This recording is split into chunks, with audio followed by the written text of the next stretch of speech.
सब बड़े बड़े पत्थर ला रहे थे, बड़े बड़े पत्थरों को ढूंढ कर ला रहे थे और एक छोटी सी गिलहरी, छोटी सी,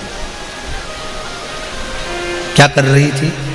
शरीर पे रेत चिपकाकर वो पत्थरों पर जड़ा रही थी, पत्थरों पर जड़ा रही।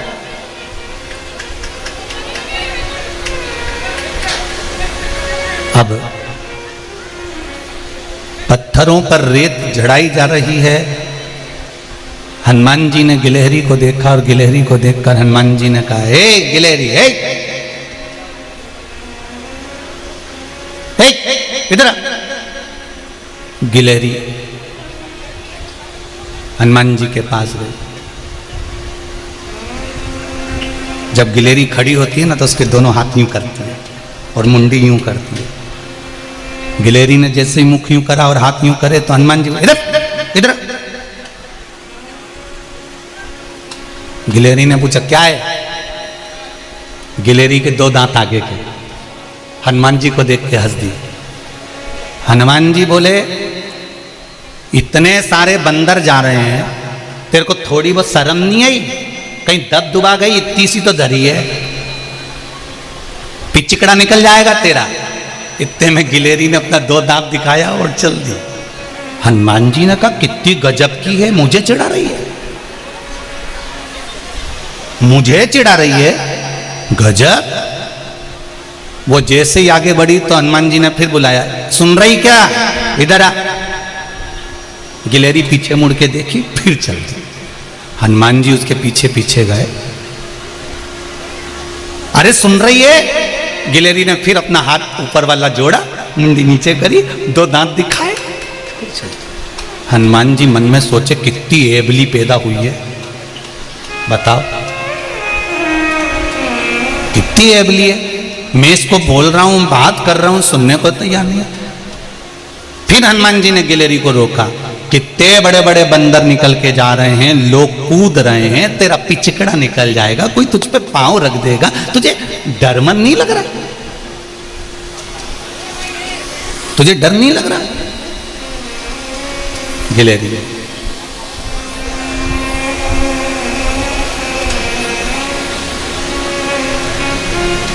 हनुमान जी ने कहा, थोड़ा डर के काम कर, तेरे कोई काम की जरूरत नहीं है यहां पे। गिलहरी बोली हनुमान जी से, अरे ओ बंदर,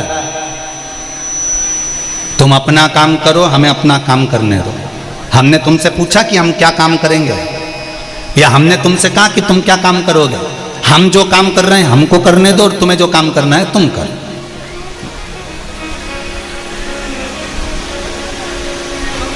इतने में गिलहरी काम में लग गई।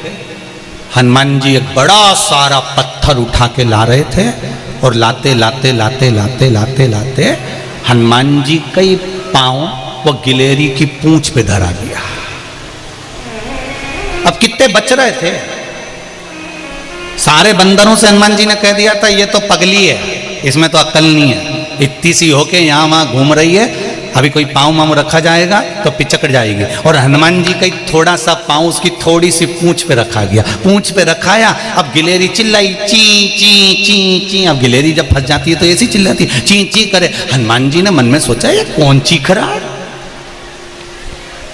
अब हनुमान जी का स्वरूप बड़ा, पत्थर हाथ में बड़ा, राम नाम लिखा हुआ, और पांव रखा गया गिलहरी की थोड़ी सी पूंछ पे, और वो ची ची करे। हनुमान जी ने सोचा, कौन चीख रहा? जो हनुमान जी ने देखा तो गिलहरी नीचे से चिल्लाई, अरे देख के तो चल ले बंदर, देख के तो चल ले बानर, दिख नहीं दिया तुझको? मेरे ऊपर पांव रख दिया। हे भगवान, हे भगवान, हे भगवान।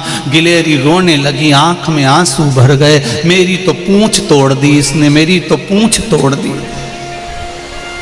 हनुमान जी ने पत्थर पानी में डाला, गिलहरी के पास आकर बोले, मैंने तेरे को पहले ही समझाया, तू बीच में क्यों आई? गिलहरी बोलने लगी, मैं तेरे बीच में कब आई? मैं तो अपना काम कर रही थी, देख के तो चलना चाहिए कि कहां से जा रहे हो, हर किसी की पूंछ पे पांव रख दोगे? हनुमान जी ने कहा, मैंने तेरे को समझाया था, बीच में काय कोई। इतने में गिलेरी ने कहा तू बहुत बड़बड़ बड़बड़ करता है, रुक जा, मैं राम जी के पास जा रही हूँ, आज पूरा न्याय मांग कर आऊंगी राम जी से कि मेरी पूंछ तोड़ी है तूने, रुक जा। और गिलेरी रोती रोती रोती रोती राम जी के पास पहुंच गई, राम जी के सामने जाके खड़ी हो गई। जैसे ही खड़ी हुई, राम जी ने देखा गिलेरी रो रही है। राम जी ने गिलेरी को हाथ में उठाकर पूछा, तुम क्यों रो रही हो? गिलेरी कहती है, मेरी पूंछ देखो जरा, कितनी पूंछ को एक बंदर ने तोड़ दिया मेरी पूंछ को। हनुमान जी ने अपना हाथ गिलहरी पर फेरा, फेरते से ही गिलहरी की पूंछ सही हो गई। गिलहरी की पूंछ तो सही हो गई, पर गिलहरी ने राम जी से कहा, आपको न्याय तो करना पड़ेगा चाहे कुछ भी हो जाए।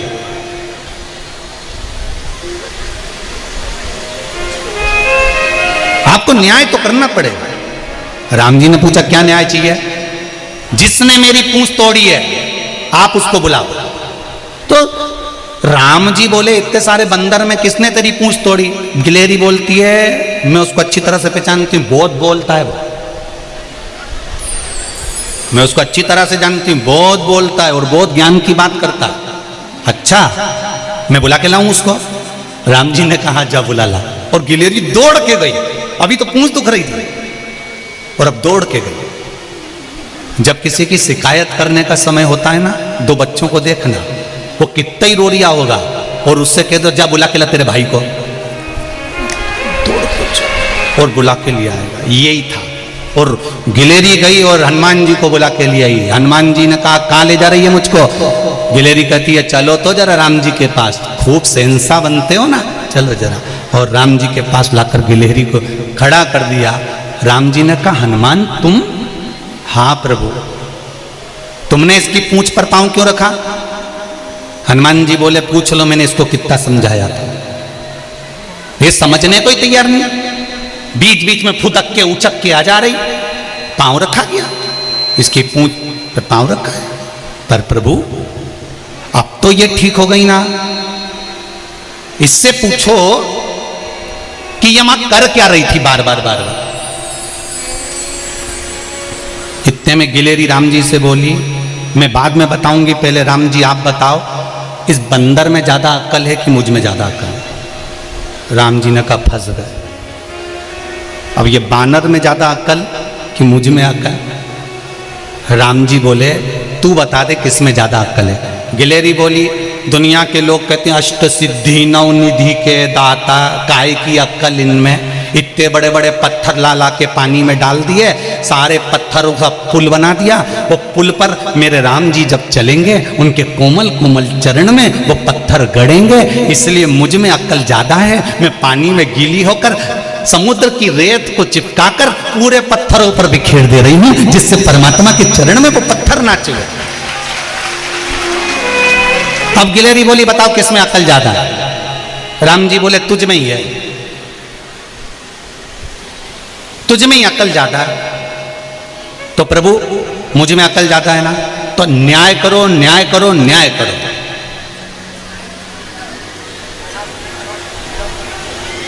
न्याय करा जाए। राम जी ने पूछा, तू बता दे क्या न्याय करना है? हनुमान जी को बुलाया राम जी ने, और राम जी ने कहा, हनुमान तूने गिलहरी के पांव पर, इस पूंछ पर पांव रखा है, इसकी पूंछ को तूने खंडित करा है, इसलिए हनुमान एक बार तेरी भी पूंछ खंडित जरूर होगी, यह निश्चित है, ये निश्चित है। हम पहले भी कथा में कहे, मत बुरे कर्म कर बंदे वरना पछताएगा, भगवान की आंखों से तू बच नहीं पाएगा, तू बच नहीं पाएगा। अरे ओ अज्ञानी मत करना दानी। हम कई बार आप लोगों से कहें, जैसा कर्म करेंगे वैसा भोगना पड़ेगा। हनुमान तूने गिलहरी की पूंछ को छिन्न करा है, तेरी भी पूंछ छिन्न जरूर होगी। गिलहरी बोली, ये कोई न्याय नहीं है, इसको कोई न्याय कहते हैं? पूंछ पे मेरे पांव रखा है, तो मुझसे पूछा जाए कि हनुमान जी के साथ क्या करना है।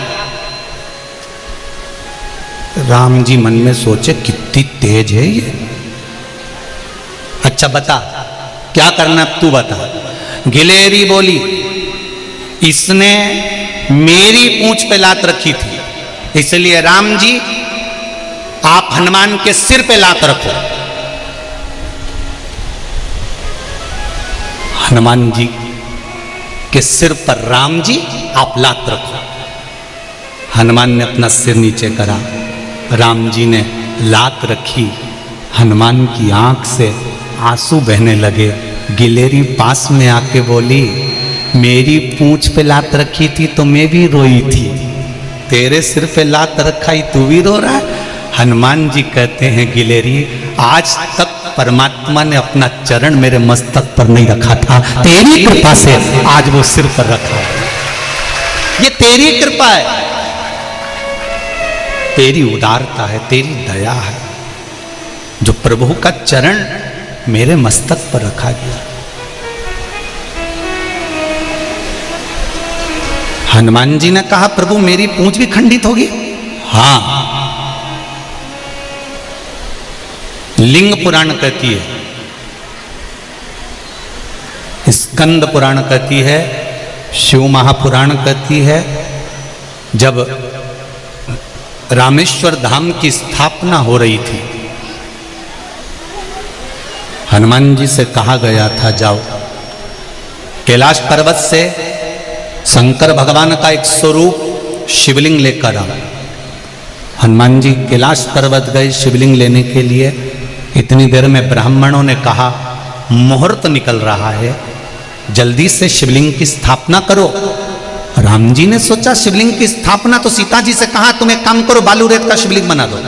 सीता जी ने बालू रेत का शिवलिंग बनाया, राम जी ने साथ मिलकर स्थापना करी। ब्राह्मणों ने मंत्र बोले, पूजन करी, पाठ करी, आराधना करी और स्थापना कर दी। थोड़ी देर बाद हनुमान जी शिवलिंग लेकर पहुंच गए। हनुमान जी ने कहा प्रभु मैं ये शिवलिंग लेकर आया हूं।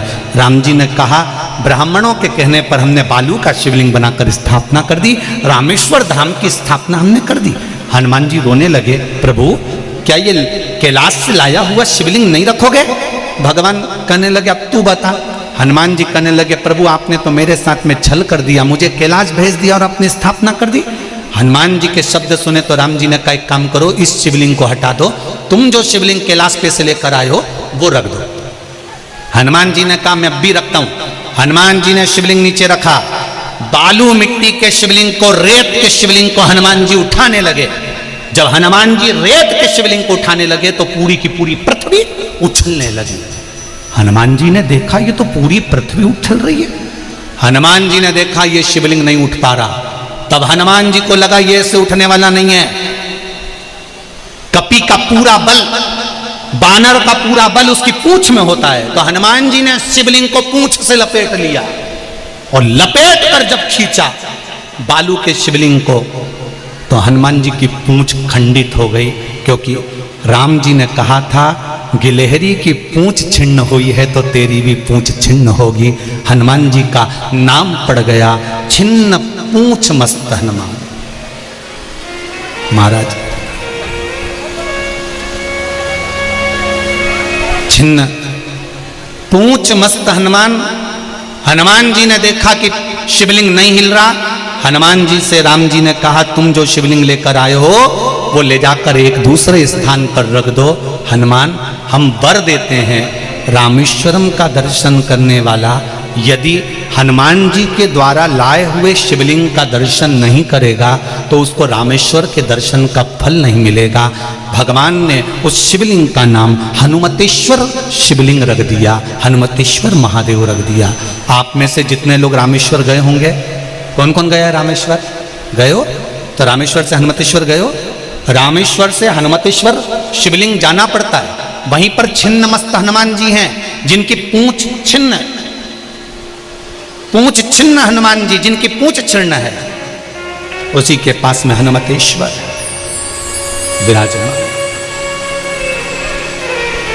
तो यहाँ शिव महापुराण की कथा कर रही है, भगवान को तुम्हारा बहुत सारा धन नहीं चाहिए, भगवान को तुम्हारा बहुत सारी दौलत नहीं चाहिए, भगवान को तुम्हारी बहुत सारी संपदा नहीं चाहिए, भगवान को तुम्हारा बहुत सारा वैभव नहीं चाहिए। भगवान तो कहते हैं जैसे गिलहरी ने अपने शरीर पर रेत को चिपका कर छोड़ा था, ऐसा थोड़ा सा भी, एक चावल का दाना भी, एक बेलपत्र भी अगर आप भगवान शंकर को समर्पित कर रहे हो तो उसका फल आपको प्राप्त जरूर होगा। ये निश्चित है, उसका फल मिलेगा, मिलेगा।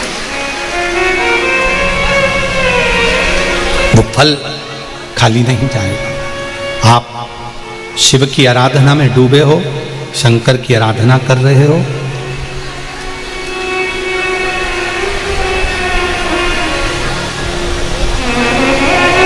फल मिलेगा जरूर।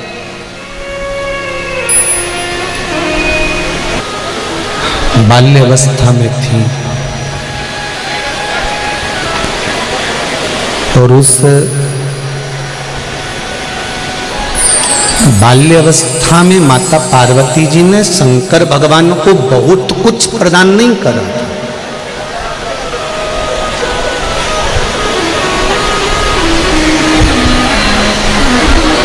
बाल्यावस्था में अगर माता पार्वती जी ने शंकर भगवान को कुछ दिया था तो पार्थिव शिवलिंग का निर्माण कर कर उसकी पूजन करना, आराधना करना और पार्थिव लिंग की पूजन कर कर उसका विसर्जन।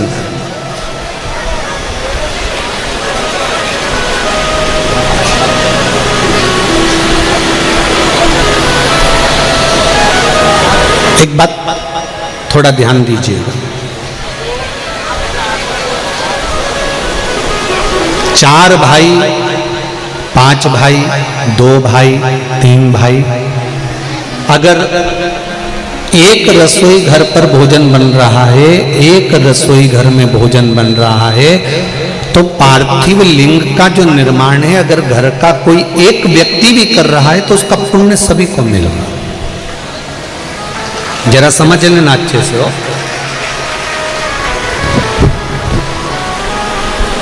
कल बहुत सारे लोगों का फोन आया, मैसेज आया सीहोर में कि गुरुजी हम शादी में जब दूल्हा दुल्हन की आरती उतारते थे कलश रखकर, तो हमारे मन में बहुत प्रश्न था कि इसमें दिया क्यों नहीं रखते हैं। तो वो प्रसंग, ज्योति का जो प्रसंग आपने सुनाया, उससे हमको ज्ञात हो गया कि जल से भी आरती उतरती है तो उसका फल ज्योति का ही रहता है। ये हमको ज्ञात है।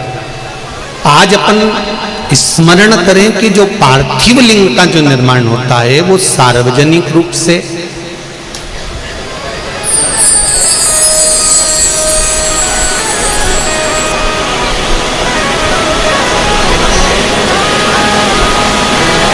सार्वजनिक पूजन के भाव से एक लिंग का अगर निर्माण हम कर रहे हैं, 5 भाइयों का परिवार, 4 भाइयों का परिवार, 3 भाइयों का परिवार, 2 भाइयों का परिवार, एक ही जगह पर अगर भोजन बन रहा है तो एक पार्थिव लिंग का निर्माण कर लें और उसका पूजन करें। एक ही जगह पर भोजन बन रहा है और परिवार का किसी व्यक्ति का यदि भगवान शंकर की पूजन में मन भी नहीं है, रुचि भी नहीं है, वो पूजन में बैठा भी नहीं है, तो भी जिस घर के अंदर पार्थिव लिंग का निर्माण होता है, पूजन होती है, भले उसका पूजन में मन नहीं है पर उसके हिस्से में भी पूजन का फल चले ही जाता है। पूजन का फल उसके हिस्से में जाए, उसको पहुंचे। कई लोग प्रश्न करते हैं, हम लोग आस्था चैनल पर कथा सुनते हैं, फेसबुक यूट्यूब पर कथा सुनते हैं, तो क्या जहां कथा हो रही है वहां का पुण्य हमको मिलेगा कि नहीं मिलेगा? बहुत ध्यान लगाकर सुनना। जब अपने को हिचकी आती है ना, छत्तीसगढ़ में हिचकी बोलते हैं कि डुचकी बोलते हैं।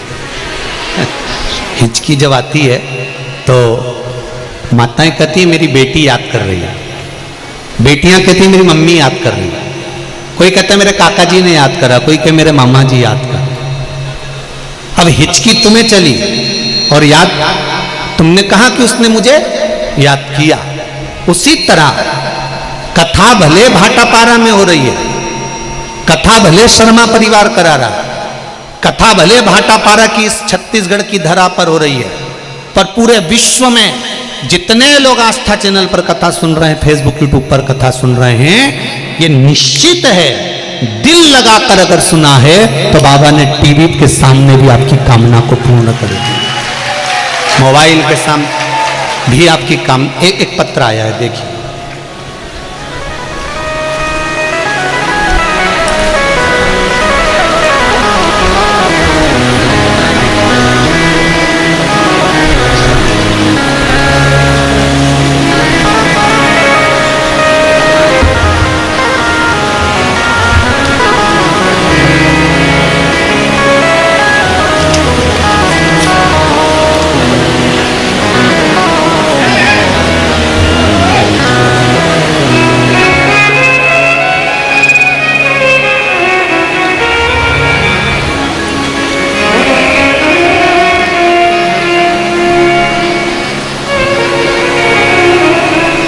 श्री शिवाय नमस्तुभ्यम।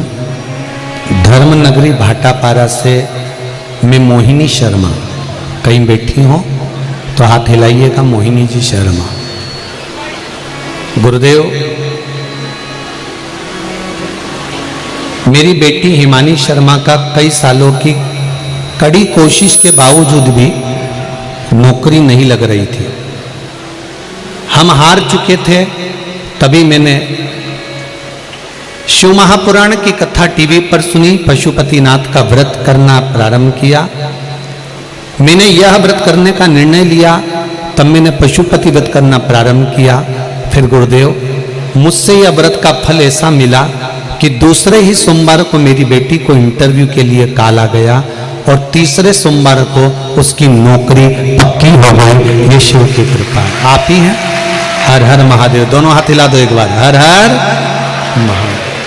तेरी कृपा बिना न हिले एक भी, लेते हैं श्वास तेरी कृपा से तनो तनो। एक पत्र और देखिए। मीरा चौरसिया, भाटापारा, छत्तीसगढ़ से हूं, कहीं बैठी हो तो हाथ हिलाइएगा। मीरा जी चौरसिया, भाटापारा, छत्तीसगढ़। मेरी बहू को 7 साल से कोई बच्चे नहीं थे। मैं 2 साल से टीवी पर शिव महापुराण की कथा सुन रही हूं। आपके बताए अनुसार पशुपतिनाथ का व्रत किया, बाबा की कृपा से 7 साल के बाद मेरी बहू के यहां संतान हुई, पुत्र हुआ, जिसका फोटो मैं भेज रही हूं। ये शिव कृपा। उस पत्र में मीरा जी ने लिखा है, ना हम आपको जानते थे, ना हम कभी कथा सुनने के लिए गए, केवल टीवी के सामने संकल्प लिया और बाबा ने पूर्ण किया। जहां भी बैठी हूं बहुत बहुत धन्यवाद। एक पत्र और देखिए कि मिलना नहीं हुआ, केवल टीवी पर, केवल मोबाइल पर कथा श्रवण करने का क्या फल होता है वो तक वर्णन है इसमें।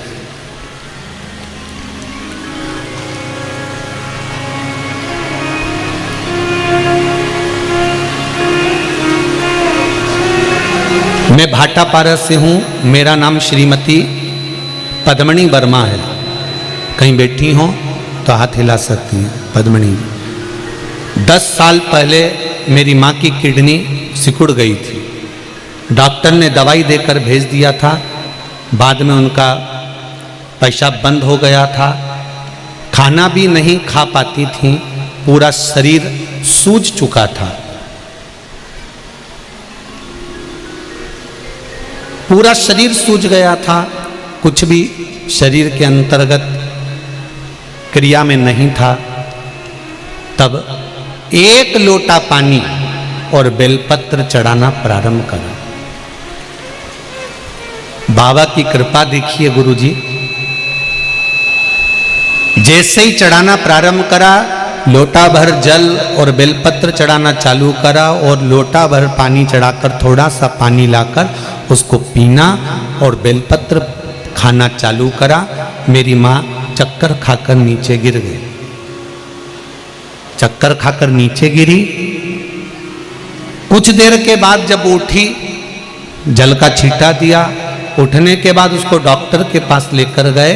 ले जाने के बाद में मेरी माता को डॉक्टर ने देखकर कहा, इनकी जो किडनी सिकुड़ गई थी वो किडनी ठीक हो गई है और अब ये पूर्ण तरह से स्वस्थ हो गई है।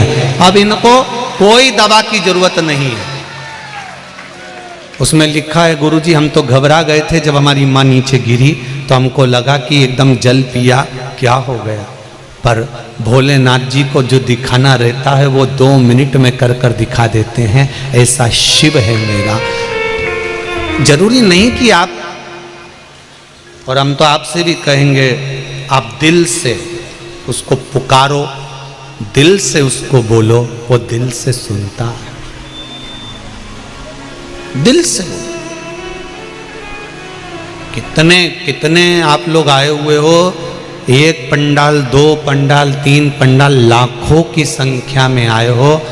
पूरे रेलवे स्टेशन पर पांव रखने की जगह नहीं है। भाटापारा का स्टेशन ऐसा भरा हुआ है, ऐसा भरा हुआ है।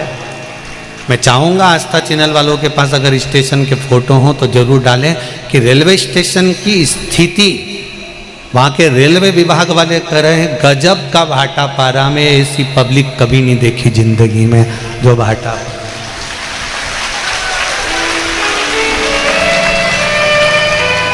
और अब आपसे भी निवेदन है, इधर भी जजमान परिवार जितना टेंट खींच सकता था उतना खींच दिया, क्योंकि इसके बाद में तो कच्ची जगह पानी भरा रहा है, इधर भी पानी भरा रहा है। जितना जितना ग्राउंड कवर कर सकते थे करा है। जहाँ जैसी जगह भी मिल जाती है आप लोग बैठ जाते हो। कई लोग धूप में 3 घंटे से लगातार चिलचिलाती हुई धूप में बैठकर कथा का रसतत्व ग्रहण कर रहा है। धन्य है आपका विश्वास, आपकी भक्ति में नमन करता हूँ छत्तीसगढ़ वालों को। धन्य आपका विश्वास, आपकी भक्ति को नमन करता हूं कि पूरे छत्तीसगढ़ के भाटापारा के इस क्षेत्र में आप लोग इतनी संख्या में पधारे, इतनी संख्या में कि जहां देखो वहां तुम ही तुम नजर आ रहा है, दूसरा कोई दिखता है नहीं। रास्ते में से जाओ तो हर हर महादेव, बस में जाओ तो हर हर महादेव, गाड़ी में जाओ तो हर हर महादेव, और ट्रेन में जाओ हर हर महादेव। पूरे स्टेशन पर तुम्हारी ही धूम है। शिव भक्ति, शंकर को कुछ नहीं चाहिए तुमसे, कुछ नहीं, कुछ नहीं चाहिए।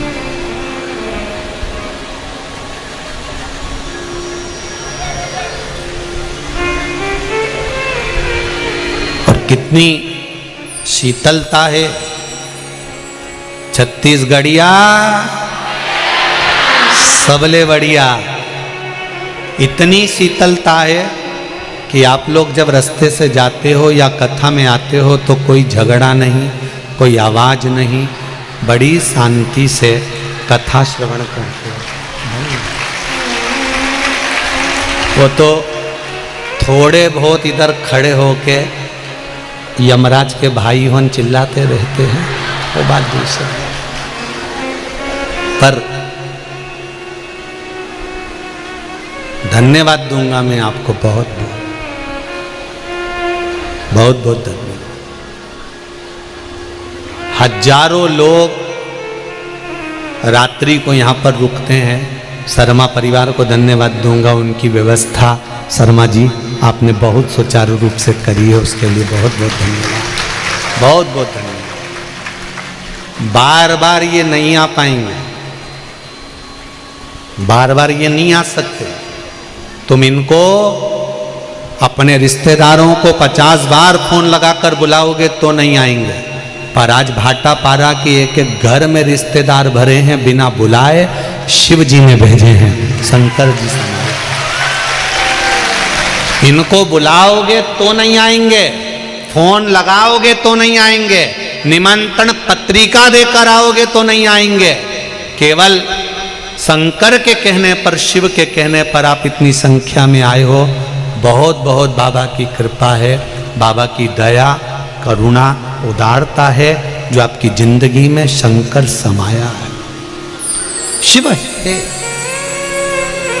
और विश्वास है शंकर पर, इसलिए आप लोग इतनी संख्या में आए हो। तो विचार करना, आप शंकर के दरवाजे पर आए हो, तुम्हारे दुख की घड़ी में मेरा महादेव भी नंदी लेकर खड़ा मिलेगा, वहीं जहां चाहोगे उस स्थान पर मिलेगा। जिसने दिल लगा लिया बाबा से, बाबा उसका हो गया। मेरे बाबा को नहीं चाहिए तुम्हारी दौलत। रावण के पास में सोने की लंका थी, शंकर भगवान ने एक बार भी कहा कि रावण मुझे 1 किलो सोना दान कर देना, किया नहीं। कुबेर के पास में ढेरों संपदा थी, शंकर भगवान ने चोर को कुबेर बना दिया था, पर कभी कुबेर से नहीं कहा कि मेरी पत्नी के रहने के लिए घर नहीं है तो तू घर बना देना, कभी नहीं कहा।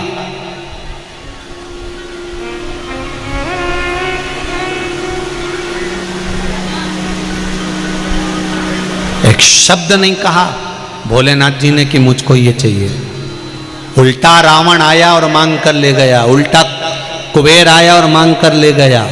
जो शिव के दरवाजे पर आता था वो मांग कर ले जाता था, पर शंकर भगवान किसी से, पार्वती जी ने 2-4 बार कहा कि कुबेर को तुमने कुबेर बना दिया, चोर को कुबेर बना दिया, उससे कह दो सोने का महल बना देगा। नहीं, अपने को नहीं चाहिए, क्योंकि महल बनेगा तो महल में दरवाजा लगाना पड़ेगा। घर बनाओगे तो दरवाजा नहीं लगाओगे क्या? अरे बोलो तो जम के, लगाओगे ना। बैकुंठ में जाकर रहेंगे तो दरवाजा लगाना पड़ेगा, ब्रह्मलोक में जाकर रहेंगे तो दरवाजा लगाना पड़ेगा, इंद्रलोक में जाकर रहेंगे तो दरवाजा लगाना पड़ेगा, कुबेर की नगरी में जाकर रहेंगे तो दरवाजा लगाना पड़ेगा, यम की नगरी में जाकर रहेंगे तो दरवाजा लगाना पड़ेगा, पितरों की नगरी में जाकर रहेंगे तो दरवाजा लगाना पड़ेगा। शंकर भगवान कहते हैं मैं दरवाजे का झंझट नहीं रखना चाहता, इसलिए मैं कैलाश पर जाकर बैठता हूं, चारों तरफ से खुला है, जिसकी जब मर्जी पड़े तब टूटमान होकर आ जाना। तुम्हारा पिता वहां पर मिलेगा, वहां तुम्हारा पिता मिलेगा, वहां तुम्हारा शंकर मिलेगा।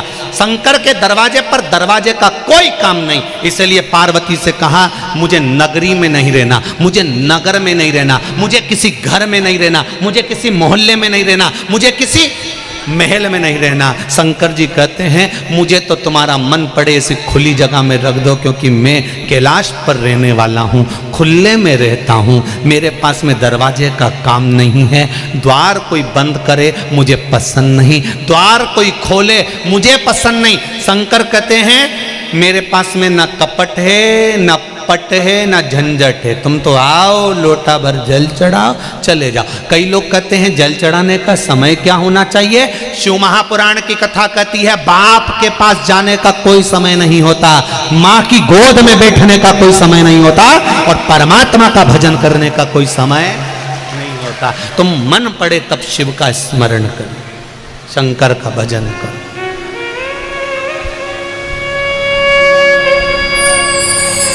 काम कर रहे हो, रोटी बना रहे हो, ओम नमः शिवाय, नमः शिवाय, श्री शिवाय नमस्तु, राम कृष्ण ओम नमो भगवते वासुदेव। तुम्हारा मन पड़े वो भजो, पर कर्म करते करते भी भजोगे तो वो स्वीकार करो, उसकी भक्ति में वो बल है।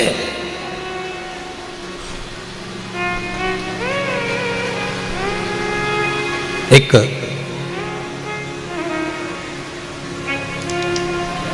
संवाद आता है,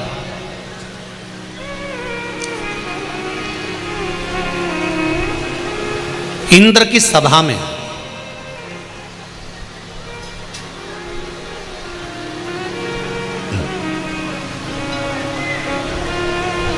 संगीत गाने वाला पुष्पदंत गंधर्व रहता था। क्या नाम था? जम के बोलो जरा, पुष्पदंत गंधर्व।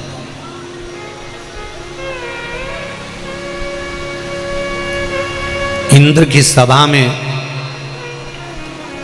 गायन का काम उसका था। जैसे इंद्र को अप्सराओं का नृत्य प्रिय था, तो पुष्प गंधर्व का गाना इंद्र को प्रिय था। पुष्प गंधर्व, पुष्पदंत, ये जो पुष्पदंत गंधर्व है, ये शंकर का बड़ा उपासक था। शिव के भजन बिना एक मिनट नहीं रहता था। इंद्र की सभा में जब गाने बैठता था तो पहले शंकर का गुणगान करता था। हमने आपसे भी ये बात कही है, किटी पार्टी चालू करो तो पहले श्री शिवाय नमस्तुभ्यम। हम तो सबसे कहेंगे कि शादी में अगर भोजन भी चालू कर रहे हो तो एक बार श्री शिवाय नमस्तुभ्यम। जन्मदिन भी मनाओ तो श्री शिवाय नमस्तुभ्यम। आप एक बार पहल तो करो शंकर जी के नाम को लेने की। तुमने उसका नाम लेना प्रारंभ करा और उसने तुम्हारे मार्ग प्रशस्त कर दिया। पुष्पदंत इंद्र की सभा में बैठकर जब गाना प्रारंभ करता था तो सबसे पहले शंकर जी का भजन गाता था। एक दिन इंद्र को क्रोध आ गया। इंद्र ने बुलाया पुष्पदंत को, ए पुष्पदंत इधर आओ, सभा हमारी, बैठे हमारी सभा में और तुम भजन कर रहे हो शंकर जी का। ऐसे कई लोग हैं इंद्र जैसे, कई लोग इंद्र जैसे हैं जिनको भगवान का नाम नहीं सुहाता। तुम किसी किसी मंदिर में जाकर या कोई के सामने बैठकर तुम एकदम श्री शिवाय नमस्तुभ्यम मंत्र बोलना चालू कर दो तो लोग कह देंगे आ गई सीवर वाले महाराज की चेली। लोगों को इतना किसी किसी को इंद्र जैसा खार भरा होता है अंदर से कि श्री शिवाय नमस्तुभ्यम बोला और इनको काली मिर्ची पीसी हुई लगी। बस तुमने बोला और इनको चिपकी।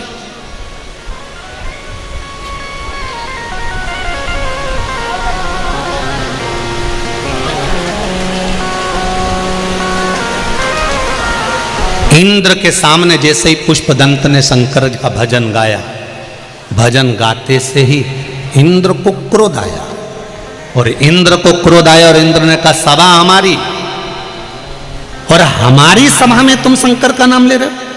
पुष्पदंत इधर आओ, कल से इस सभा में शंकर का नाम नहीं होना चाहिए। तो पुष्पदंत ने कह दिया हाथ जोड़ता हूं, कल से मैं भजन गाने गीत गाने नहीं आऊंगा।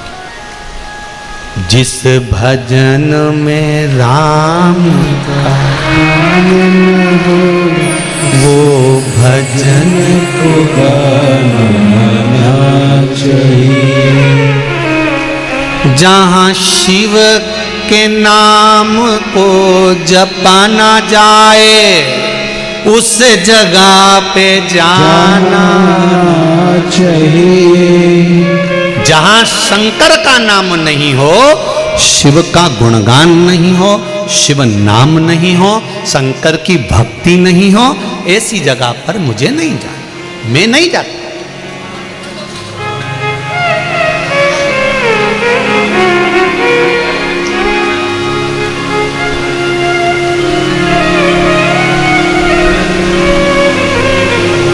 हमें वहां नहीं जाना। पुष्पदंत ने कह दिया शिव का भजन छोड़कर मैं आपका भजन नहीं कर सकता। इंद्र ने कहा तुम शिव का भजन करना चाहते हो तो थोड़ा सा कर लेना। ठीक है, ठीक है, कोई दिक्कत नहीं। आधी में पुनी बहुत उतना, थोड़ा सा भी भजन करूंगा तो उससे मुझे फल मिल जाएगा। पुष्पदंत का नियम था शंकर भगवान के शिवलिंग की पूजन करने के लिए बेलपत्री, पत्तियां, फूल तोड़कर लाता था, चढ़ा देता था। आज पुष्पदंत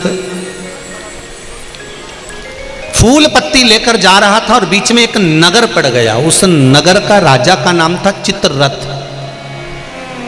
और चित्ररथ राजा के उस नगर में प्रवेश करा, वहीं से निकल रहा था। चित्ररथ राजा के नगर में राजा चित्ररथ भी शंकर भगवान का भजन करने वाला था, शिव की उपासना करने वाला था, शंकर का गुणगान करने वाला था। तो चित्ररथ ने शंकर भगवान की पूजन के लिए एक बगीचा, एक उद्यान लगा रखा था। उस बगीचे में बहुत सारे बेलपत्री के पौधे लगे हुए थे, बहुत सारे फूल के पुष्प के पौधे लगे हुए थे। चित्ररथ उस बगीचे को लगाया था, वहीं से पुष्पदंत निकल कर जा रहा था। उसकी दृष्टि उस बगीचे पर पड़ गई। कितना सुंदर बगीचा, कितना सुंदर उद्यान है, इतना सुंदर बगीचा और कितने सुंदर सुंदर फूल लग रहे हैं। पुष्पदंत ने विचार कर लिया कि कल से फूल यहीं से तोड़कर ले जाऊंगा। बहुत ध्यान से सुनना इस कथा को। जैसे हनुमान जी एक शिवलिंग लेकर आए थे तो हनुमतेश्वर बना था, पुष्पदंत ने भी एक शंकर के शिवलिंग का निर्माण करा था, इसलिए पुष्पदंतेश्वर महादेव बना था। कथा सुनना जरा। कहते हैं सावन के महीने में जो पुष्पदंत की कथा को सुन लेता है उसकी मनोकामना देवाधिदेव महादेव पूरी कर देते हैं। इसलिए इस कथा को अशोक सुंदरी शिव महापुराण के अंतर्गत लिया गया। जरा ध्यान से सुनिए।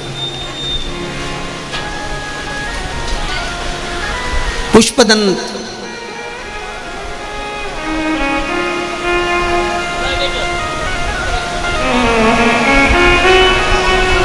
और वो पुष्पदंत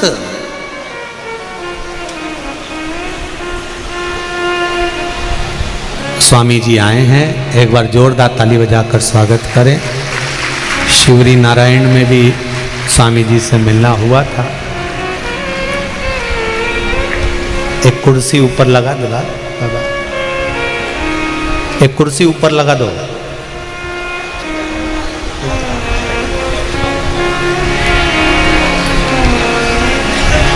बोल काशी विश्वनाथ भगवान की जय। पुष्पदंत का संवाद कर रहा है।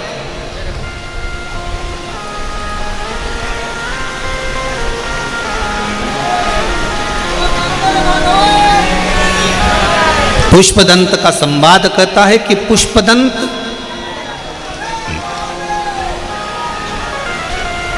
हाँ मैं बस ठीक है। पुष्पदंत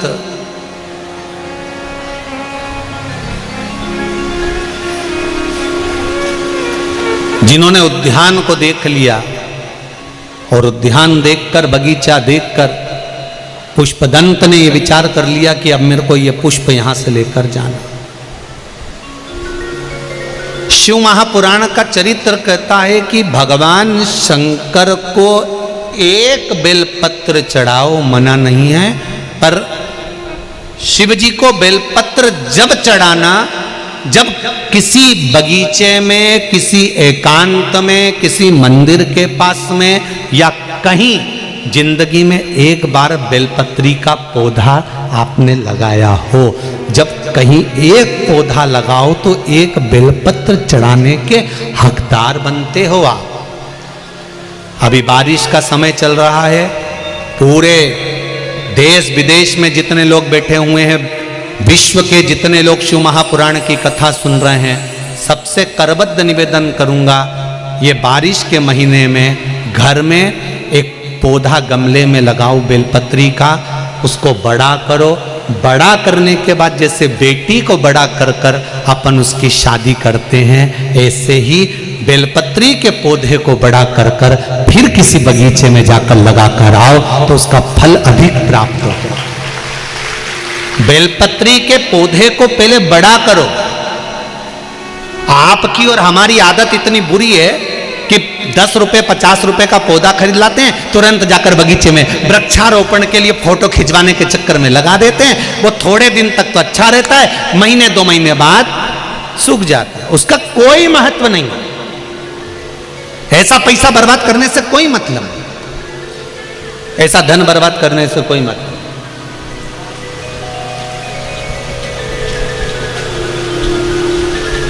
उस धन की कोई परिभाषा है, उसकी कोई महत्वता नहीं है कि आपने एक पौधा लाए, लगाया, पौधा लगा दिया, उसका कोई मूल तत्व नहीं, उसका कोई महत्व नहीं। आइए महाराज जी, उसकी कोई मूलता नहीं है उस पौधे। पहले आप एक पौधे को लगाओ, बड़ा करो,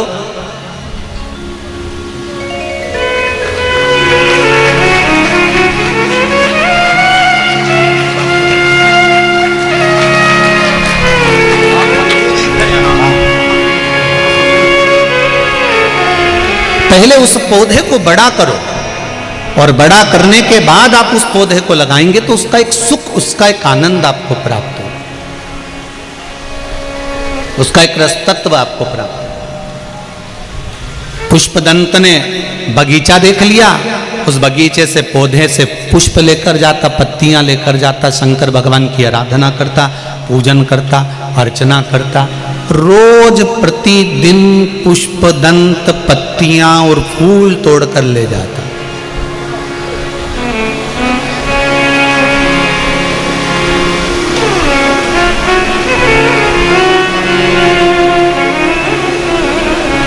बहुत ध्यान देना जरा,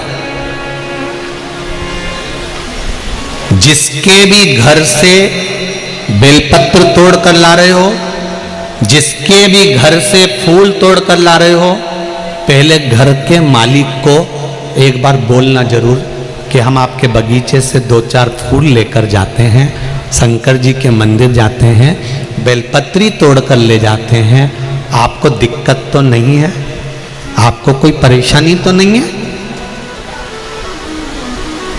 यदि आपको कोई दिक्कत है, परेशानी है, तो हम आपके बगीचे से फूल नहीं लेंगे, हम आपके बगीचे से पत्तियां नहीं लेंगे। शिव महापुराण की कथा के सिवाय यह कथा किसी पुराण में नहीं मिलेगी।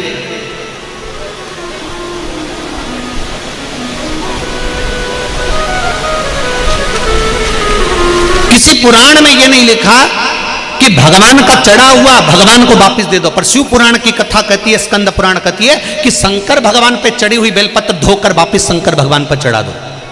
भगवान शंकर की कथा कहती है किसी के यहां की चोरी कर कर या मांग कर नहीं। शंकर भगवान कहते हैं अगर बेलपत्री नहीं है तो तुम मुझसे मांगो, मेरी बेलपत्री लो, मुझे चढ़ा दो, पर किसी के यहां का लेकर लाकर मुझे मत दे, मुझे अपनी दे दो पर दूसरे की मत दो।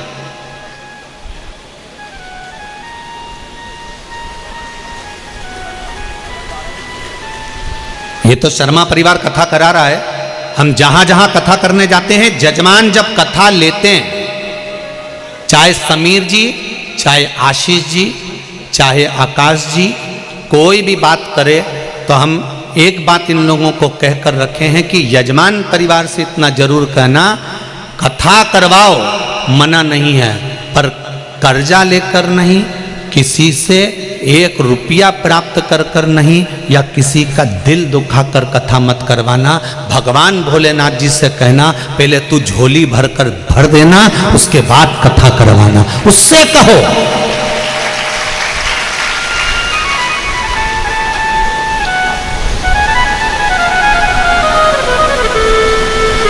पहले उससे जाकर निवेदन करो कि हम कथा करवाना है। बाबा से कहो बाबा हमें कथा करवाना, शंकर जी से कहो भोलेनाथ जी हमें कथा करवाना। पहले कथा शंकर भगवान को कहना पड़ेगा कि हमें करवाना है, और यह आपकी कृपा से होगा, कि कोई दूसरा नहीं कर सकता। तेरी कृपा बिना न हिले एक भी हम लेते हैं श्वास, तेरी कृपा से तनो तनो। हमें कथा करें।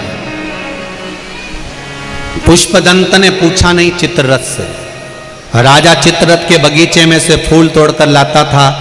आज राजा चित्ररथ पूजन करने बैठा और उसकी पूजन में ना बेलपत्री थी, ना उसकी पूजन में पुष्प था, चित्ररथ ने अपने गुप्तचरों को बुलाया, सैनिकों को बुलाया, सैनिकों से बुलाकर पूछा, क्या हमारे बगीचे में फूल नहीं है?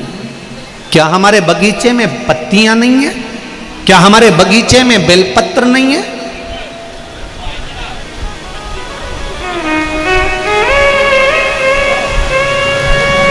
क्या हमारे बगीचे में फूल पत्ती नहीं है? सैनिकों ने कहा, महाराज जी समझ में नहीं आता, रात्रि को कोई आता जरूर है और सारे फूल पत्ती तोड़कर ले जाता है। कोई बात नहीं, कल लिया ना। कल फिर पूजन में राजा चित्ररथ बैठा, शिव जी की पूजन में। बेलपत्ती नहीं थी, फूल नहीं थे, पत्तियां नहीं थी, पुष्प नहीं था। चित्ररथन राजा ने फिर पूछा, ये पुष्प क्यों नहीं है? पत्तियां क्यों नहीं है? महाराज जी समझ नहीं आ,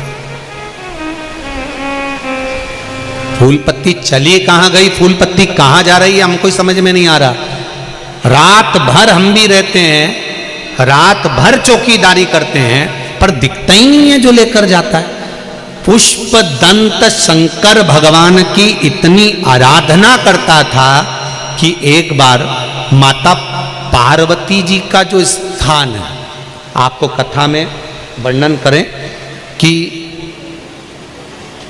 जो ये कटी भाग होता है, जो नीचे कटी होती है जिस पे शिवलिंग रखा होता है, ये शिव है।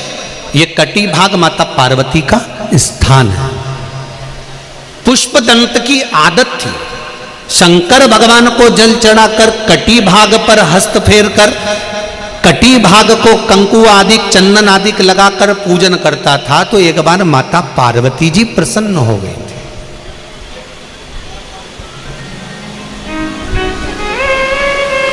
आपको कथा में कहा था कि हम बेलपत्री अगर खाते हैं तो शिवलिंग पे चढ़ी हुई बेलपत्र हम औषधि के रूप में भगवान से मांगकर फिर उसको खाते हैं, फिर उसको खाया जाता है।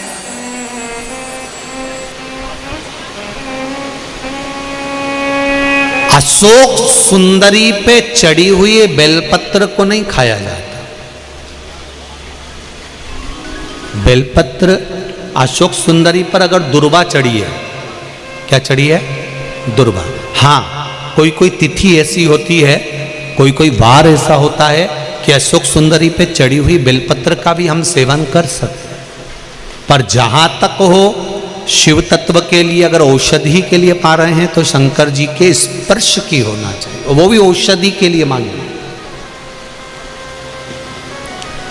तो पुष्पदंत की आदत थी शंकर भगवान को जल चढ़ाकर जहां पर शिवलिंग रखा है कटी भाग का पूजन करता था, और उस पूजन से माता पार्वती प्रसन्न हो गई। तो पार्वती जी ने वर दे दिया, पुष्पदंत में तुझे वर देती हूं, तू मन से ओझल भी हो सकता है, प्रकट भी हो सकता है। शंकर जी की पूजन करने के लिए, शंकर जी की आराधना करने के लिए तू कोई रूप भी धारण कर सकता है और रूप से ओझल भी हो सकता है। तो पुष्पदंत क्या करता था? जब राजा चित्ररथ के बगीचे में जाता था, उद्यान में जाता था, तो रूप चेंज कर लेता था, बदल लेता था, दिखता नहीं था। गुप्तचर परेशान हो गए कि आखिर फूल पत्ती तोड़ता कौन?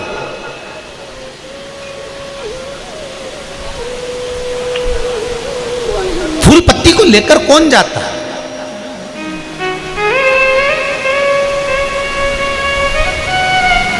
कई लोग हमसे भी कहते हैं कि शिव पुराण की कथा करते हो, इतने सारे लोग कथा सुनने के लिए आते हैं, क्या बिठले सेवा समिति सबके यहाँ पर क्या निमंत्रण पहुंचाती है कि शर्मा जी ने सबको पत्रिका भेज दी है? किसी के यहाँ ना तो पत्रिका जाती है ना निमंत्रण जाता है। जिस जिसके दिल में, हृदय में मेरा भोलेनाथ आकर बैठ जाता है, वो गाड़ी तैयार करता है, 10 लोगों को भरता है और गाड़ी में भर कर लिया आता है। उसकी चित्त वृत्ति में शिव समा जाता है, तो वो पहुंच। चित्ररथ राजा को मालूम पड़ा कि कोई आता जरूर है, पर पता नहीं कौन है, दिखता ही नहीं है, नजर ही नहीं आता कौन आ रहा है। कौन बेलपत्री और फूल लेकर जा रहा है, कौन पुष्प लेकर जा रहा है, मिल नहीं रहा, पता नहीं चल रहा कौन है। राजा चित्ररथ ने कहा चिंता मत करो, कल मैं शंकर भगवान की जब पूजन करूंगा और शिव जी की पूजन कर कर जब मैं उठूंगा, उनका पूरा निर्माल्य जो शंकर भगवान पर चढ़ा होगा, फूल पत्ती सब उठा लूंगा, उठाकर मैं तुमको दे दूंगा। तुम एक काम करना, अपने बगीचे में जहां से प्रवेश करते हैं उस बगीचे के रास्ते पर बीच में देहली पर उस पुष्प को, निर्माल को, पत्तियों को डाल देना और उसके ऊपर एक कपड़ा बिछा देना। जो फूल पत्ती तोड़ने के लिए आएगा उसको मालूम नहीं पड़ेगा कि शंकर जी का निर्माल्य यहां पर पड़ा हुआ है, उसको लांग जाएगा। लांग जाएगा तो उसने जो जिंदगी भर में पुण्य करा होगा, सत्कर्म करा होगा, पूजन करी होगी, वो सारी की सारी निष्फल हो जाएगी। शिव महापुराण की कथा कहती है, शंकर भगवान पर चढ़ा हुआ एक पुष्प, एक बेलपत्र या थोड़ा सा भी सामान शंकर जी का जमीन पर पड़ा हुआ तुमको दिख गया तो या तो आप उसको उठाकर एक साइड रख दो, नहीं रख सकते तो लांग कर मत जाना, नहीं तो जिंदगी में जितना पुण्य करा होता है वो सब समाप्त हो जाता है, तो पुण्य बचता नहीं। कथा कर रही है, पुष्पदंत गंधर्व की कथा कर रही है। राजा चित्ररथ ने शंकर भगवान की पूजन करी, निर्माल्य को उतार लिया, निर्माल्य उतारा, शंकर भगवान पे चढ़ा हुआ सामान सारा उतार लिया, झोली में भरा, भर कर अपने दूतों को दे दिया, गुप्तचरों को दे दिया, सैनिकों को दे दिया, और सैनिकों से जाकर कहा कि जिस बगीचे में अंदर प्रवेश करते हैं उस बगीचे के चारों तरफ इसको डाल दो और उस पर कपड़ा बिछा दो, उसको दिखेगा नहीं कि इसके नीचे क्या है। और सैनिकों ने जाकर अपने उस सारे स्थान पर शंकर जी पे चढ़ा हुआ निर्माल्य, फूल पत्ती जो शिव जी पे चढ़ी थी, वो बगीचे के रास्ते पर डाल दिया और उस पर कपड़ा बिछा दिया। जब कपड़ा बिछा, बगीचे में दरवाजे पर निर्माल्य पड़ा हुआ था,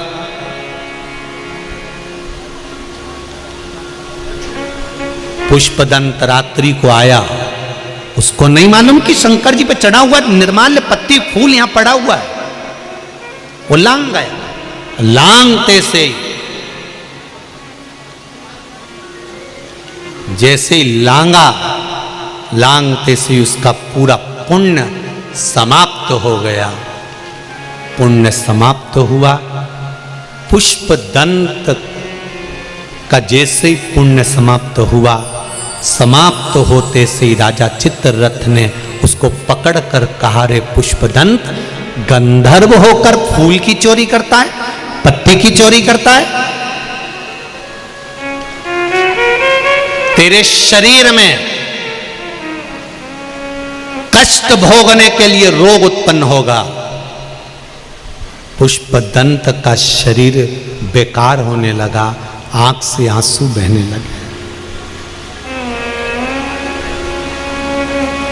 रो पड़ा पुष्पदंत। मुझे नहीं मालूम था कि शंकर भगवान का निर्माल्य पड़ा। मेरा माताओं से निवेदन है, मेरा भाइयों से निवेदन है, बेटा बेटियों से निवेदन है, बच्चों से निवेदन है, शंकर के मंदिर में जा रहे हो, सावन के महीने में ढेर सारी पत्तियां इधर उधर पड़ी रहती है, बोलो सही है कि गलत है? ढेर सारे फूल यहां वहां पड़े रहते हैं, आप ध्यान नहीं देती हो, आप तो लांग कर चली जाती हो। आपने तो देखा, अरे गिर गया होगा, कचरे में हो रहा है, मिट्टी में हो रहा है, कीचड़ में हो रहा है, कौन उठाएगा? आप एक बार जो पड़ा हुआ निर्माल्य है, जो पड़ी हुई फूल पत्ती है, मेरा माताओं से निवेदन है, मंदिर में कहीं पर भी पड़ा हुआ कोई सामान दिखता है, आप उसको उठाकर एक और रख दो, लांगना मती। अगर आपने उठाकर एक और रख दिया तो ये विश्वास मानकर चलना, पुष्पदंत की कथा कहती है, जो भगवान का चढ़ा हुआ निर्माल्य, रास्ते में पड़ा हुआ फूल पत्ती भी उठाकर अगर एक साइड रख देता है, शिव जी का चढ़ा हुआ निर्माल्य एक कोने में ले जाकर रख देता है, शंकर भगवान उसकी सारी बीमारी और दुख को उठाकर एक कोने में पटक देता है, वो शिव है।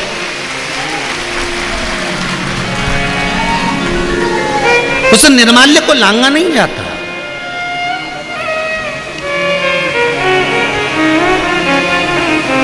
हम कई बार कहे, आज फिर कह रहे हैं,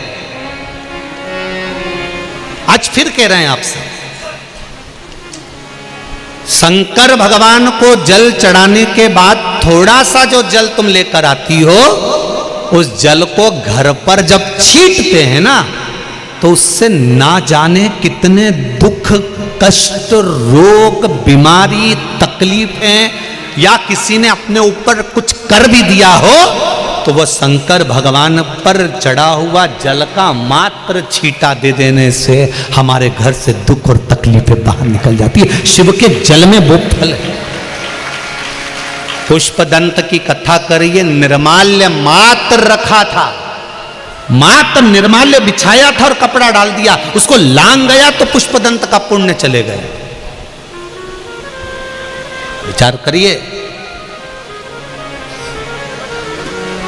कई लोग कहते हैं हमारा व्यापार किसी ने बांध दिया, हमको लगता है हमारी दुकान किसी ने बांध दी, हमको लगता है किसी ने हम पर टोना कर दिया, किसी ने हमारे ऊपर ऐसा कर दिया, किसी ने हमारे पर वैसा कर दिया।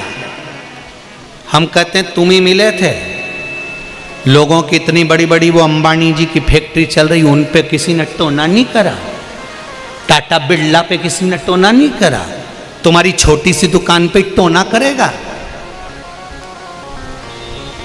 ये कभी नहीं सोचना कि किसी ने कुछ कर दिया, किसी ने कुछ धर दिया।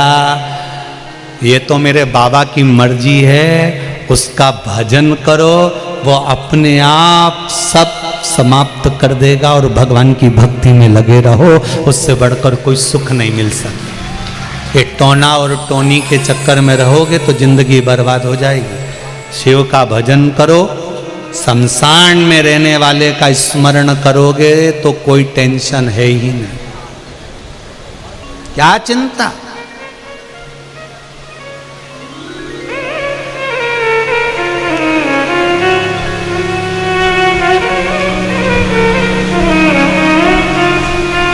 पुष्पदंत रो पड़ा, पार्थिव शिवलिंग का निर्माण करा, उसकी पूजन में लग गया, शंकर भगवान की पूजन में लगा। और पुष्पदंत ने एक स्तोत्र भगवान शंकर की पूजन में पढ़ दिया, जिसका नाम शिव महिमन स्तोत्र हो गया। कौन सा स्तोत्र है? शिव महिमन स्तोत्र। यह पुष्पदंत ने रचा। जो शिव महिमन स्तोत्र पढ़ा, शिवजी प्रकट हो गए। पुष्पदंत क्या चाहिए तुमको? पुष्पदंत कहते हैं मुझे चित्ररथ के यहां फूल चुराने का पाप लगा, पत्ती चुराने का पाप लगा, चोरी की गई वस्तु से मैंने आपकी आराधना करी, उसका मुझे दोष लगा। मेरी गलती है कि मैं चित्ररथ राजा से पूछ नहीं पाया कि तुम्हारे यहां से मैं पत्ती ले सकता हूं, मैं फूल ले सकता हूं। मैं तो ये सोच रहा था कि भगवान की पूजन करना है तो पूछने की जरूरत क्या। जितने लोग शिव महापुराण की कथा को आस्था चैनल पर, फेसबुक, यूट्यूब पर सुन रहे हैं, और जितने लोग भाटापारा की इस पावन धरा पर सुन रहे हैं, ध्यान लगाकर सुनना। पुण्य कमाने के चक्कर में हम भी कहीं पाप कर बैठते हैं। केवल पुष्पदंत अकेला नहीं, आप और हमने भी ऐसा करा होगा। भगवान की पूजन करने के चक्कर में कहीं से फूल पत्ती लेकर आ गए होंगे, सोचा होगा भगवान कुछ जल रहा है, कुछ फूल पत्ती लेकर आ गए होंगे, तो मन में आ गया होगा, मन में विचार आ गया, मन में भाव जागृत हो गया होगा कि हम तो भगवान के लिए कर रहे हैं, हम तो भगवान के लिए कर रहे हैं, हम भगवान के लिए कर रहे हैं। ये हमारे भीतर भाव जागृत होगा, हमारे भीतर ये भाव जागृत होगा कि हम भगवान के लिए कर रहे हैं, हम तो पुण्य के लिए कर रहे हैं। नहीं नहीं नहीं, हमें किसी की वस्तु को नहीं लेना। शंभु शरणे मांगो घड़ी घड़ी दुख काटो, दया करी ने दर्शन आपो। ये मन का भाव जागृत हो, ये विचार हो जाए।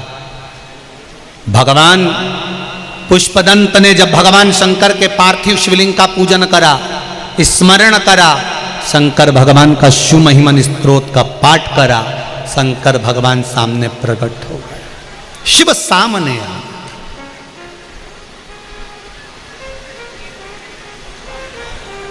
फिर कहूंगा सारी समस्या का हल,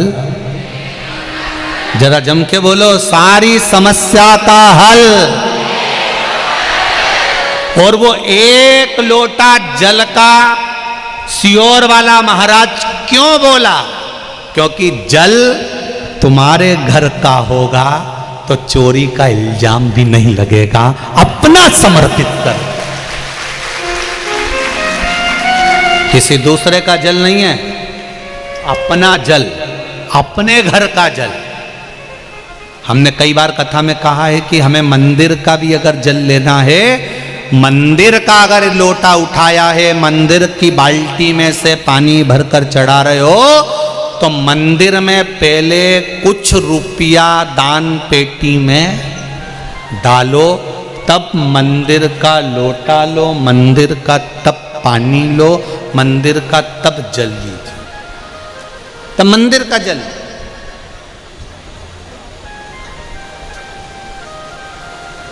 तब मंदिर का पानी लो, तब मंदिर का लोटा लो, तब मंदिर का जल। आपकी चित्तवृत्ति में यह बात रहना चाहिए। सारी समस्या का हल एक लोटा जल। पर सावन के महीने में 2 लोटा जल। सावन का महीना चालू हुआ था जब एक बेलपत्र चढ़ाई थी, बोलो तो। और जिस दिन सावन का आखिरी सोमवार हो, शायद यही लास्ट वाला है, सावन का आखिरी सोमवार हो, जो लोटा जल का लेकर जा रहे हो उसमें थोड़ा सा इत्र, अगर इत्र नहीं हो तो गुलाब की पंखड़ी, पंखड़ी नहीं हो तो कोई फूल की पत्ती उस जल में बाबा को समर्पित, इत्र हो तो ज्यादा अच्छा। आखिरी सोमवार को या सावन महीने का आखिरी दिन आप शिव को जब 2 लोटा जल चढ़ाएं तो उसमें इत्र का भाव रखकर, कामना कर कर, त्र्यंबकेश्वर बाबा का स्मरण कर कर और महामृत्युंजय मंत्र को जपते हुए। कौन सा मंत्र? ये वेद का बड़ा सुंदर मंत्र है, इसको चिल्लाकर नहीं बोला जाता, भीतर से बोलिए। एक बार वाद्य यंत्र के साथ आप और हम भीतर से बोलें।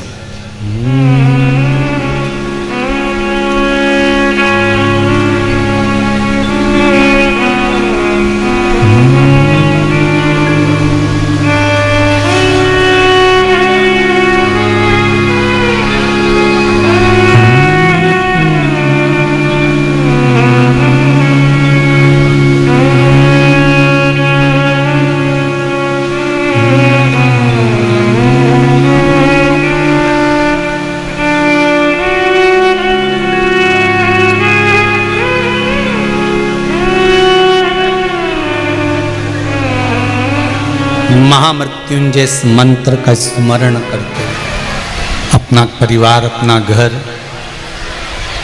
सब छोड़कर हम तो 3 घंटे के लिए यहाँ पहुँचते हैं, पर आप लोगों का तो सुबह से लेकर रात तक का समय देवाधिदेव महादेव को जो आप दे रहे हैं वो खाली नहीं जाएगा, उसका फल जरूर मिलेगा। उसका फल अवश्य प्राप्त होगा।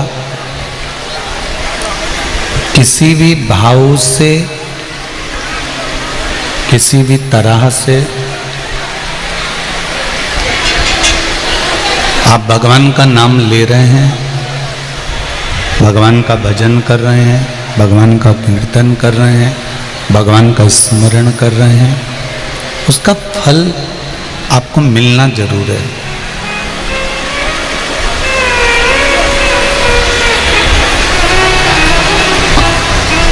तुलसी बाबा का एक भाव प्रकट होता है कि बीज भूमि में उल्टा जाए चाहे सीधा जाए,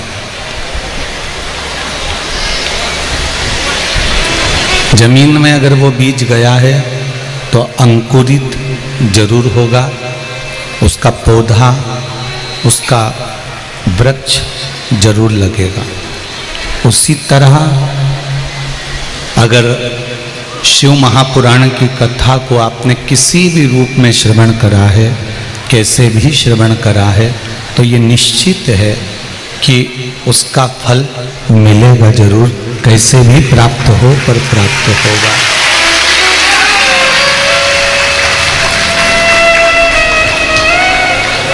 मैंने तेरे ही भरोसे ओ बाबा, तेरे ही भरोसे हवा बिच उड़ती जावांगी, बाबा डोर हथो छड़नी नामे कटी जावांगी। भोले मैं तेरी पतंग, शंभो मैं तेरी पतंग, हवा बिच उड़ती जावांगी, बाबा डोर हथो छड़ी नावे कटी जावांगी।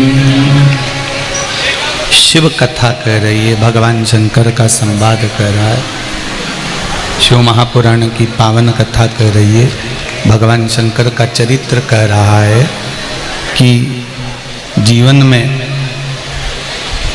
हम मनुष्य की देह पाली है, मानव का शरीर पाली है, और मानव का शरीर पाने के बाद इस शरीर के अंतर्गत, इस हृदय के अंतर्गत यदि भगवान शंकर की कथा समा गई तो ये मान लें कि आपका जीवन सार्थक हो गया, हमारा जीवन सार्थक हो गया। ये निश्चित है, इसकी निश्चितता है कि भगवान की अविरल भक्ति मुक्ति केंद्र बिंदु है।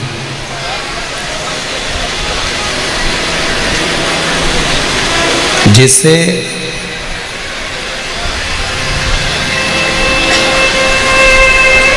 अहंकार व्यक्ति को परमात्मा के चरणों की ओर जाने नहीं देता,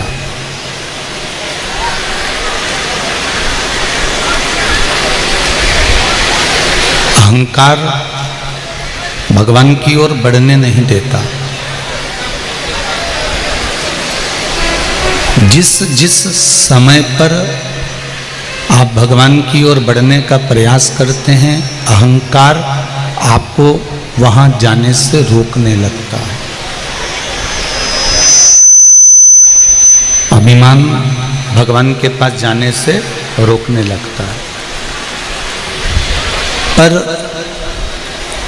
हम यदि भगवान की शरणागति की ओर जा रहे हैं, हम भगवान के भजन की ओर जा रहे हैं, हम भगवान के कीर्तन की ओर जा रहे हैं, उसके स्मरण की ओर जा रहे हैं, और अहंकार को हमने एक कोने में बांधकर पटक दिया, उस समय पर आपकी चित्तवृत्ति में यह नहीं रहना चाहिए कि मैं कौन हूँ, मैं किस पद पर हूँ, मेरी सत्ता किस पद पर है, या मैं किस कुर्सी पर बैठा हुआ हूँ, मेरे पास पद कौन सा है, प्रतिष्ठा कौन सी है, मैं किस जगह का मालिक हूँ। ये सब चीजें छोड़ देना चाहिए।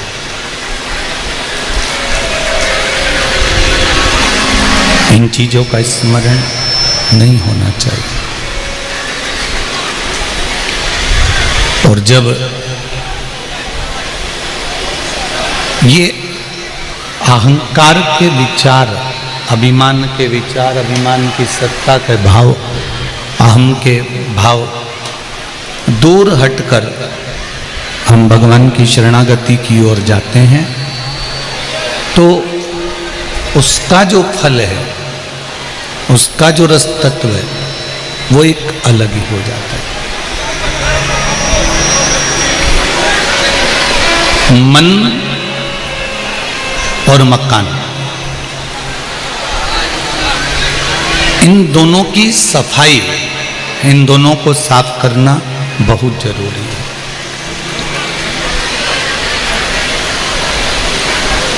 मकान में ज़्यादा धूल जम जाती है तो उस कमरे के अंदर जिसमें धूल जमी हुई है, उस कमरे में कोई जाता नहीं है, उस कमरे में कोई पहुंचता नहीं है। और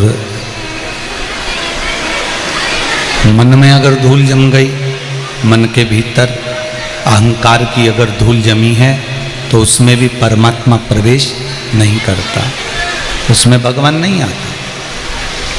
अच्छा, एक बात का विचार करिए, अपने हृदय पर एक बात का स्मरण करिएगा कि घर की धूल को, घर में जो धूल है उसको तो आप एक कपड़ा ले लेते हो, उस कपड़े से झटक देते हो, उस कपड़े से झड़ा देते हो, उस कपड़े से साफ कर देते हो,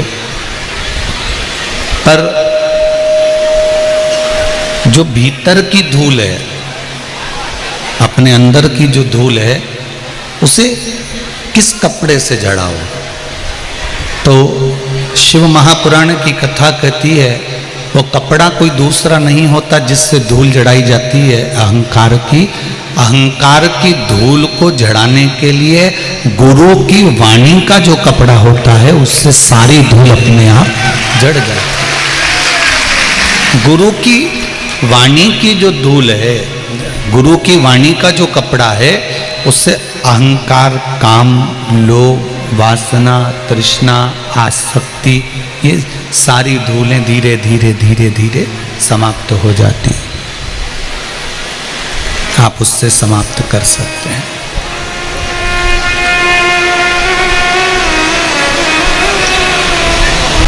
थोड़ा मकान में लगी हुई धूल को झटकना जरूरी है, उसी तरह भीतर उठने वाले अहंकार को, अभिमान को, अहम को शिव महापुराण के माध्यम से झटकना जरूरी है। किसी गुरु की शरणागति, परमात्मा के दरवाजे की शरणागति, भगवान के चौखट की शरणागति, भगवान की भक्ति की शरणागति, गुरु चरणारविंद की शरणागति हमको कुछ फल अवश्य देती है। अच्छा, एक काम कर देखिएगा कि आप रोज अपनी दुकान पर जाते हो, रोज अपने व्यापार पर जाते हो, रोज अपने कार्य पर जाते हो, रोज अपना काम करने जाते हो, और रोज जब आप व्यापार के लिए जाएं, कोई अपना काम करने के लिए जाएं, ये ऊपर के बक्से बंद पड़े हैं, खड़े होकर सुनिए पहले उसको।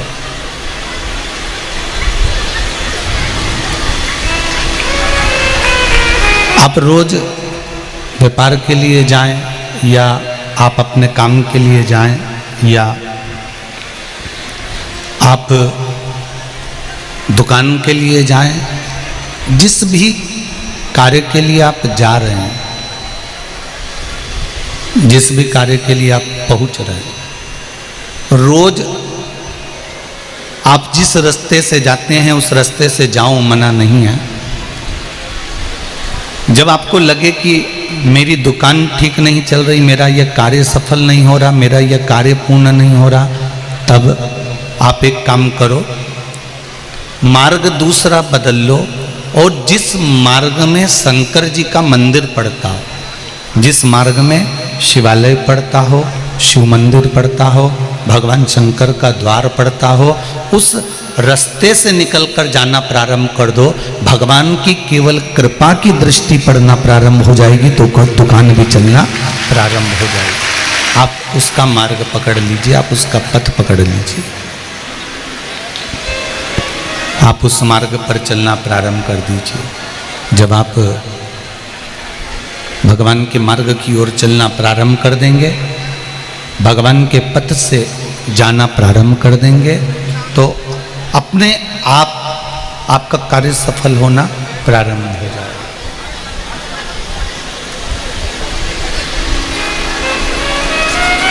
एक बार भगवान शिव की भक्ति का जो फल है,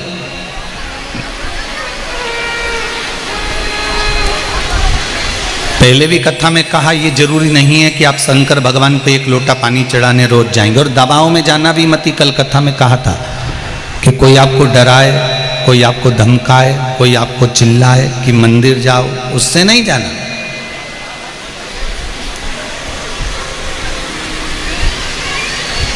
इतनी कथाओं में आप लोगों ने जितनी बार भी कथा सुनी होगी, जितने लोग आस्था चैनल पर सुन रहे हैं, फेसबुक यूट्यूब पर सुन रहे हैं, कभी हमने आपको ऐसा नहीं कहा होगा कि आप ये कार्य नहीं करोगे तो आपको ये कष्ट होगा। ये तो आपके दिल की बात है, ये तो आपके हृदय की बात है, ये आपकी चित्त वृत्ति की बात है, ये आपके मन की बात है। तेरे मंदिर में आना मेरा काम है और मेरी बिगड़ी बनाना तेरा काम। ये आपके ऊपर है कि आप भगवान के मंदिर जा रहे हैं, या आपके ऊपर है कि आप भगवान को जल चढ़ा रहे हैं, या आपके ऊपर है कि आप भगवान को एक बेलपत्र समर्पित कर रहे हैं, या आप भगवान को एक चावल का दाना चढ़ा रहे हैं। ये आपके ऊपर है, आपके ऊपर कोई दबाव नहीं होना चाहिए। भक्ति में, भजन में, कीर्तन में, स्मरण में, मंत्र जाप में, भगवान की भक्ति के अंतर्गत मंदिर जाने में, शिव महापुराण में जाने में, या सत्संग में जाने में कोई दबाव नहीं होना चाहिए। बिना दबाव के आप जब भगवान की भक्ति करोगे तो उसमें सुख मिलेगा। ध्यान देना,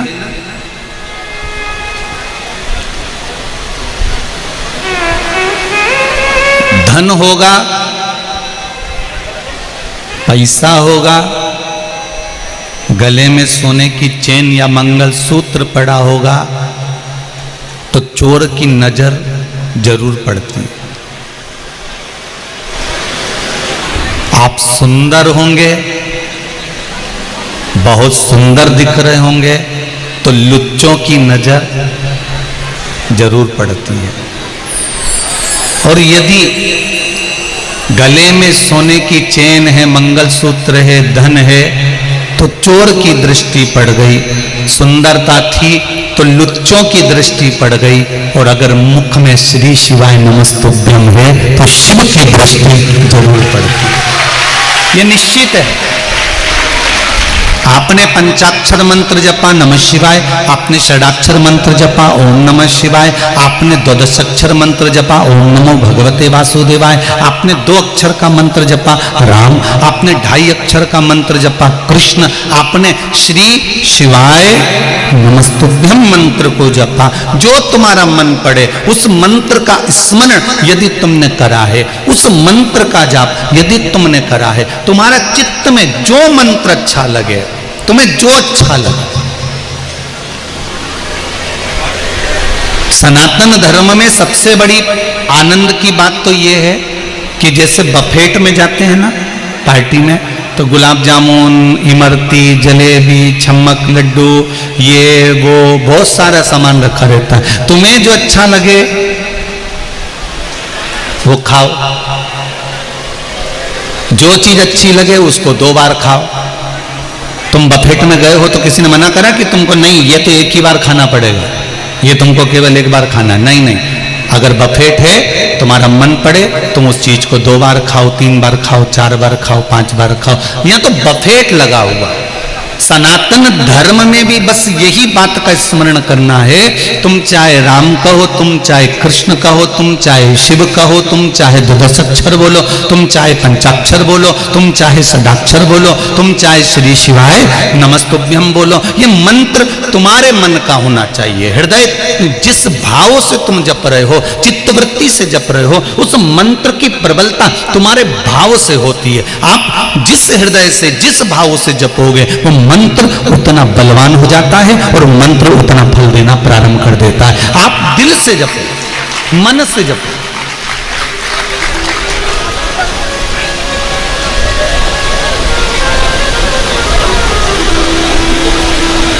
बखान क्या करूं मैं राखों के ढेर का, चपटी भभूत में खजाना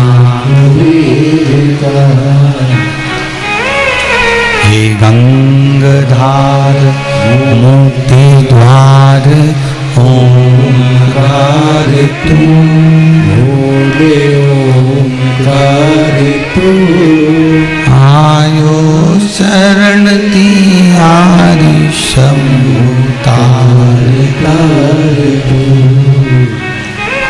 हे बाबा, आपकी भक्ति का जो सुख है, परमात्मा के स्मरण का जो सुख है, मंत्र का जो सुख है, वो हमारे हृदय से, हमारे दिल से, हमारे चित्त से जुड़ा हुआ है।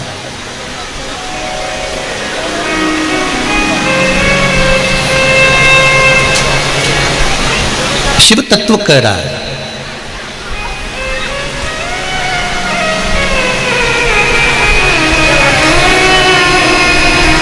कल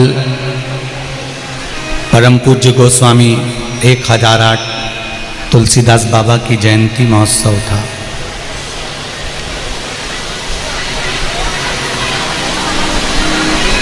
कई पत्र आते हैं, इन पत्रों में लिखा रहता है कि हम बड़े दुखी हैं।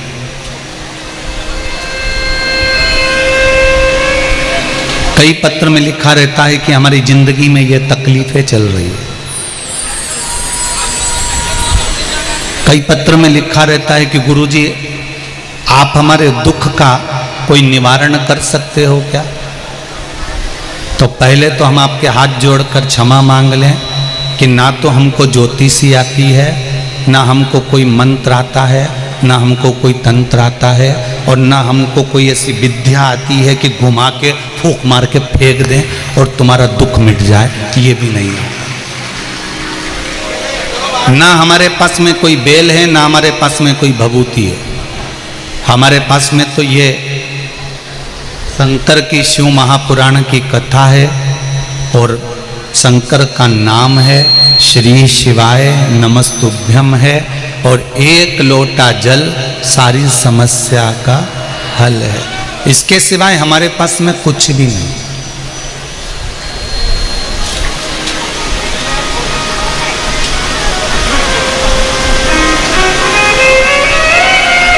आप लोगों ने